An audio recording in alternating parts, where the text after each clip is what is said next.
ఇకపోతే రేషన్ కార్డులలో పోయినసారి ఇచ్చిన దరఖాస్తులు పాపం ఇద్దరు ముగ్గురు నన్ను అడిగిండ్రు, అరే మేము పోయినసారి మళ్ళీ తర్వాత మళ్ళీ దరఖాస్తు అంటున్నారు, మా పేరు రాలేదంటున్నారు. ఎందుకు ఈ దరఖాస్తుల మీద ప్రజల్ని ఎందుకు ఉసురు పోసుకుంటున్నారు? ఎందుకు ప్రజల సమయాన్ని వృధా చేస్తున్నారు? ప్రజల డబ్బును వృధా చేస్తున్నారు? అర్హులైన వారందరికీ కూడా రేషన్ కార్డులు ఇవ్వాలని డిమాండ్ చేస్తున్నాం. 10 ఏళ్ల కింద కేసీఆర్ గారు రేషన్ కార్డులకు ఇన్కమ్ లిమిట్ పెంచారు. ఆ రోజు 60,000 ఉంటే 1,50,000 చేసిండు, 75,000 ఉంటే 2,50,000 చేసిండు టౌన్లలో. నువ్వు 10 ఏళ్ల కింద ఇన్కమ్ లిమిటే ఉంచుతావా? ఇప్పుడు 2014-15లో కేసీఆర్ గారు పెంచితే ఇవాళ 2024లో ఉన్నాం. ద్రవ్యోల్బణం పెరిగింది, ఇన్కమ్ లిమిట్ పెంచి పేదలకు అర్హులకు అందరికీ రేషన్ కార్డులు ఇవ్వాలని బీఆర్ఎస్ పార్టీ తరఫున మేము డిమాండ్ చేస్తా ఉన్నాం.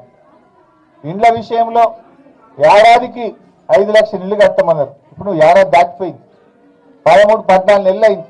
ఒక్క ఇల్లన్నా కట్టినావా? ఒక్క ఇల్లు కట్టినావా పేదలకు? నువ్వు కూల్చిన ఇండ్లే తప్ప కట్టిన ఇండ్లు లేవు. పేదల ఇండ్లు కూలగొట్టినావు. హైదరాబాద్లో ఊర్లల్లా హైడ్రా పేరిట డ్రామా పెట్టి పేదల ఇల్లు కూల్చినవి తప్ప ఒక్క ఇల్లు కట్టలేదు. ఎస్సీ ఎస్టీలకు 6 లక్షల రూపాయలు ఇస్తామని చెప్పి ఆ రోజు మీరు మేనిఫెస్టోలో చెప్పారు. అందువల్ల ఈసారి మంజూరు చేసే ఇండ్లలో ఎస్సీలకు ఎస్టీలకు 6 లక్షల రూపాయలు ఇచ్చిన మాట నిలుపుకోవాలని కూడా బీఆర్ఎస్ పార్టీ పక్షాన మేము డిమాండ్ చేస్తా ఉన్నాం. వ్యవసాయ కూలీలు ఇందిరమ్మ ఆత్మీయ భరోసా పేరిట ఇవాళ అందరికీ మేము కూలీలకు సాయం చేస్తామని చెప్పింది. ఇవాళ కొందరికీ అంటున్నారు. వ్యవసాయ కూలీలు ఇవాళ గాలిచెర్లపల్లిలో ఒక అమ్మ అడిగింది నన్ను. ఆ అమ్మ పేరు భాగ్యమ్మ అనే ఒక మహిళ ఇక్కడే గాలిచెర్లపల్లిలో నన్ను అడిగింది, నాకు గుంటడి భూమి లేదు, నేను కూలికి పోతా, వ్యవసాయం కూలికి నాట్లేయడానికి పోతా, నేను మున్సిపాలిటీలో ఉన్నా అనే పేరు మీద ఉపాధి హామీ కార్డు లేదనే పేరిట నాకెందుకు ఆత్మీయ భరోసా ఇవ్వరని ఈ ఊర్లో భాగ్యం అడిగింది. ఇప్పుడు నేనైనా అడుగుతా ఉన్న కాంగ్రెస్ పార్టీ, ఉపాధి హామీకి వ్యవసాయ కూలీకి ఎందుకు లింక్ పెడతా ఉన్నారు? ఇది మోకారుకు బోడగుండకు ముడిపెట్టినట్టే. మోకారికి బోడగుండుకి ముడిపెట్టడం. మీరు ఊర్లలో గ్రామ సభ పెట్టినప్పుడు నిజంగా భూమి లేని వాళ్ళ కాదా? కూలికి పోతారా లేదా చూసి వాళ్ళకి వ్యవసాయ కూలీలు ఇవ్వాలి. మీరు ఇవాళ ఉపాధి హామీ కార్డుతో ముడిపెట్టి 20 రోజులు పనిచేస్తేనే ఇస్తామని ముడిపెట్టి రేషన్ కార్డుకు ముడిపెట్టి రకరకాల సాకుల పేరు మీద కోతలు పెడతా ఉన్నారు.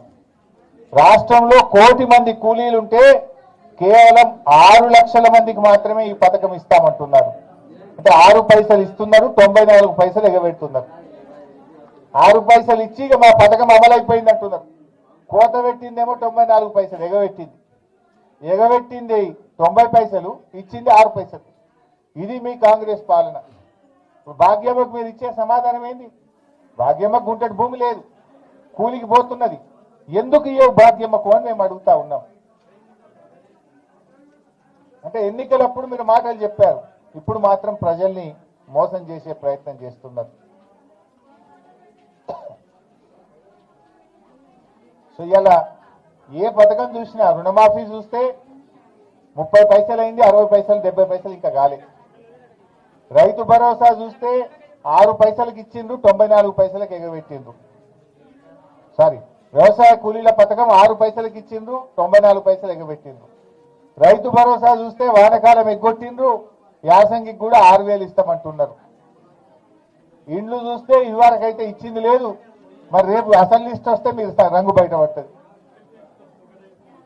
పేదలకు అర్హులకు ఇవ్వాలి తప్ప ఇన్ఛార్జ్ మినిస్టర్ పేరిట మీరు కాంగ్రెస్ కార్యకర్తలకు కట్టబెట్టే ప్రయత్నం చేస్తే ప్రజల తిరుగుబాటు తప్పదని చెప్పి ఉన్న వాళ్ళకి ఇస్తే అనర్హులకు ఇస్తే ప్రజా తిరుగుబాటు తప్పదని కూడా మేము హెచ్చరిస్తా ఉన్నాం. అదేవిధంగా రేషన్ కార్డులు కూడా వెంటనే ఇన్కమ్ లిమిట్లను పెంచి పట్టణ ప్రాంతాల్లో గ్రామీణ ప్రాంతాల్లో ఆనాడు కేసీఆర్ గారు పెంచారు. ఇప్పుడు మీరు కూడా పెంచి అర్హులందరికీ కూడా రేషన్ కార్డులు ఇవ్వాలని కూడా కోరుతా ఉన్నాం. ఇలా ప్రోటోకాల్ కూడా పాటించడం లేదు. కాంగ్రెస్ పార్టీ ఎమ్మెల్యేలు ఉన్న కాడనేమో ప్రజాపాలనలో ఎమ్మెల్యే ఫోటో పెడుతుండ్రు. బీఆర్ఎస్ పార్టీ ఎమ్మెల్యేలు ఉంటే ఎమ్మెల్యే ఫోటో పెట్టలేరు మీరు. ఇదేం పద్ధతి? ఇదే జిల్లాలో వేరే దగ్గర మనం చూస్తే కాంగ్రెస్ ఎమ్మెల్యే ఉన్న కాడ బెజ్జంకిలో ఫోటో పెడుతున్నారు, నారాయణఖేడ్లో ఫోటో పెడుతున్నారు. మరి బీఆర్ఎస్ ఎమ్మెల్యేల దగ్గర ఎందుకు పెట్టారు? ప్రోటోకాల్ అనేది అందరికీ సమానంగా ఉండాలి, ఎమ్మెల్యే అయినా ఎంపీ అయినా. కానీ మీరు ప్రోటోకాల్ను తుంగలో దొక్కి ఇష్టారాజ్యంగా మీరు పరిపాలన కొనసాగిస్తూ ఉన్నారు. ఏడాదిలోనే తీవ్రమైన ప్రజా వ్యతిరేకత ఎదుర్కొంటున్నారు. ఇవాళ ఏ ఊర్లో పోయినా గ్రామ సభల్లో తిరుగుబాట్లు జరుగుతూ ఉన్నాయి. ప్రజలు పాపం అధికారులను నిలదీస్తా ఉన్నారు. మీ తప్పులకు అధికారులు బలి అవుతా ఉన్నారు. మేము అదే విధంగా ఇలా గ్రామ సభలో కొంతమంది మా చెల్లెళ్ళు అడిగారు, మాకు మహాలక్ష్మి ఎప్పుడు ఇస్తారు సార్, 2500 ఇస్తానని రేవంత్ రెడ్డి అని మా చెల్లెళ్ళు అడుగుతా ఉన్నారు. నువ్వు ఆ రోజు ఏమన్నావు? ప్రతి మహిళకు నెలకు 2500 రూపాయలు ఇస్తా అన్నావు. ఏమైంది అని అడుగుతా ఉన్నాం. 13 నెలలు అయింది. ప్రతి మహిళకు 30,000 రూపాయలు బాకీ పడ్డావు. నువ్వు మహాలక్ష్మి కింద నెలకు 30,000 బాకీ పడ్డావు. ఆడ జార్ఖండ్ లో కొత్తగా ఏర్పడ్డ ప్రభుత్వం సోరెన్ గారు, హేమంత్ సోరెన్ గారు గెలిచిన మొదటి నెల నుంచే మహిళలకి చెప్పిన మాట ప్రకారంగా 2500 ఇస్తున్నాడు ఆయన. జార్ఖండ్ రాష్ట్రంలో హేమంత్ సోరెన్ ముఖ్యమంత్రి గారు గెలవంగానే చెప్పిన మాట ప్రకారంగా నెలకు 2500 మహిళలకు ఇస్తున్నాడు. నువ్వు 13 నెలల ఇంకెప్పుడు ఇస్తావు మహిళలకు మహాలక్ష్మి? ఇంకెప్పుడు ఇస్తావు 2500 మహిళలకు అని నేను అడుగుతా ఉన్నా. 13 నెలలు ఇలా 30,000 బాకీ పడ్డావు. ప్రతి అక్కకు చెల్లెకు 30,000 బాకీ పడ్డావు రేవంత్ రెడ్డి నువ్వు. అదేవిధంగా ఇవాళ ఒక పెద్ద మనిషి అడిగింది నన్ను, 4,000 పింఛన్ అన్నాడు సార్, ఎప్పుడు ఇస్తారు అని అడుగుతున్నారు.